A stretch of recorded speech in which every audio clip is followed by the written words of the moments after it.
जिले आदिलाबाद के नेरडीगुंडा मुस्तकर में किसानों ने हुकूमत की किसान मुखालिफ पॉलिसियों के खिलाफ शदीद एहतजाज करते हुए कौमी शाहराह 44 पर धरना दिया।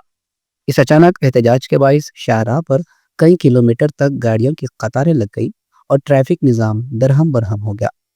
पुलिस ने किसानों को बारहा धरना खत्म करने की अपील की, मगर किसानों ने साफ अल्फाज में कहा कि जब तक जिले कलेक्टर खुद नहीं आएंगे हम यहाँ से नहीं हटेंगे। किसानों का कहना है कि हालिया बेवक्त बारिशों के बायस इनकी कपास और सोयाबीन की फसलें बुरी तरह मुतासर हुई है, मगर हुकूमत ताहाल खातिर खा इमदाद देने में नाकाम रही है। किसानों ने बारिश से मुतासरा फसलों की मुकम्मल खरीदारी करने, कपास में नमी की शरह 12% से बढ़ाकर 20% करने, फी एकड़ 7 कुंटल के बजाय 12 कुंटल तक खरीदारी करने और सोयाबीन की खरीदारी में नमी की हद 8% से बढ़ाकर 18% करने और फी एकड़ 10 कुंटल तक खरीदारी करने का मुतालबा किया। एहतजाजी किसानों ने हुकूमत को मुतनब्बा किया कि अगर इनके मुतालिबात पर फौरी कार्रवाई न की गई तो एहतजाज मजीद सख्त किया जाएगा।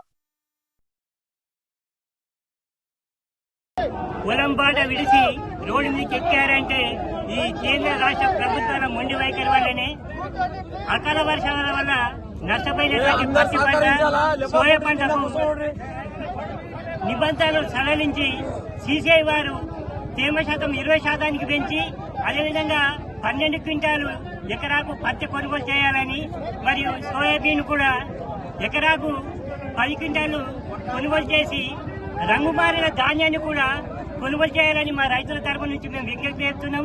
ఎందుకంటే అకాల వర్షాలకు ఎవరు చేయండి రైతులు తీసుకొచ్చే తేమ మాత్రం కాదు. ఇది వర్షాల కారణంగా తడిన ధాన్యం ఎన్ని రోజులు బయట ఆరబెట్టినా కానీ ఆ తేమ శాతం తప్పుతలేదు. కాబట్టి మా రైతుల మీద కనికరం ధరించి కిసాన్ యాప్ను కూడా రద్దు చేయాలని మేము కోరుకుంటున్నాం. అదేవిధంగా పత్తి, సోయాబీన్ అమ్మేటప్పుడు వేలిముద్ర ఇంతకుముందు ఉండేది, దానికి ఇప్పుడు కంపల్సరీ క్యాండిడేట్ అంటారు. క్యాండిడేట్ అంటే క్యాండిడేట్ ఎక్కడికైనా వచ్చే పరిస్థితులు ఉండరు. ఇప్పుడు కొందరికి తల్లిదండ్రుల పేర్లన్నీ ఉంటాయి, వాళ్ళు శాతవాక మంచాన పడి ఉంటారు. వాళ్ళు వచ్చి జిన్నింకొచ్చి వేలిముద్ర పెట్టే పరిస్థితులు కూడా ఉండరు. అప్పుడు మేము ధాన్యం ఎవరికి అమ్ముకోవాలి, ఏం చేయాలి? దీని గురించి కూడా కొద్దిగా ప్రభుత్వాలు ఆలోచించి అదే కౌలు రైతులకు కూడా న్యాయం చేయాలి. వాళ్ళు పండించే పంట వాళ్ళ అకౌంట్లోకి వెళ్ళేటట్టు. ఇప్పుడు కౌలు రైతు ఎవరో రైతు కౌలుకిచ్చి వేరే దగ్గర ఉంటారు, వాళ్ళైతే వేరే ఉంటారు, ఇక్కడ తీసుకోవాలంటే ఎవరు ఉండరు. కాబట్టి వాళ్ళు కూడా ఎవరైతే కౌలు రైతు ఉన్నారో వాళ్ళ అకౌంటే, వాళ్ళ ఆధార్ కార్డు వాళ్ళే తీసుకొని బ్యాంక్ అకౌంట్ తీసుకొని వాళ్ళ అకౌంట్లకే జమ చేయాలని మేము రైతుల తరఫున విజ్ఞప్తి చేస్తున్నాం. పంటలలో చాలా నష్టపోయినాము. తడిచిన ధాన్యాన్ని కొనుగోలు చేయాలి, తేమ శాతాన్ని కూడా అలాగే పెంచాలి. రైతులను కేంద్ర రాష్ట్ర ప్రభుత్వాలు ఆదుకోవాలి.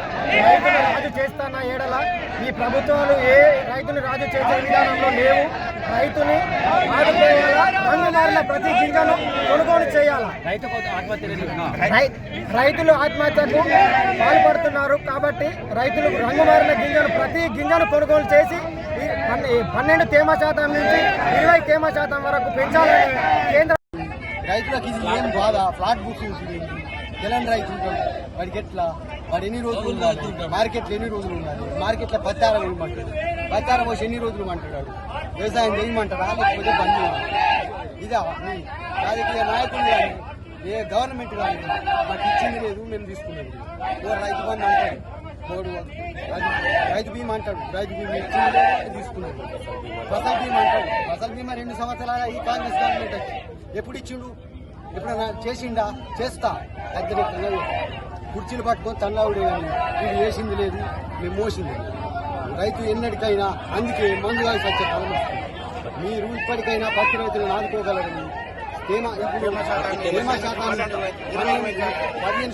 చేయాలని, 20% అన్న చేయాలని మేము కోరుతున్నాం. నానా కష్టాలు పడి తెచ్చిన పంటను కొనలేక అమ్మలేక నానా కష్టాలు పడుతున్న రైతులకు తేమ శాతం 8 అంటారు, 10 అంటారు, 15 లక్షలు కొనట్లేదు. అది కొన్న కలర్ చేంజ్ అయింది, అది చేంజ్ అయింది, ఇది చేంజ్ అయింది. మొత్తం నెల రోజుల నుంచి అడుగున్నారని తీసుకోవట్లేదు. రైతులకు నానా కష్టాలు పెడుతున్నారు. రైతుల కోసం పట్టించుకొని కొద్దిగా రైతులేనే రాజ్యం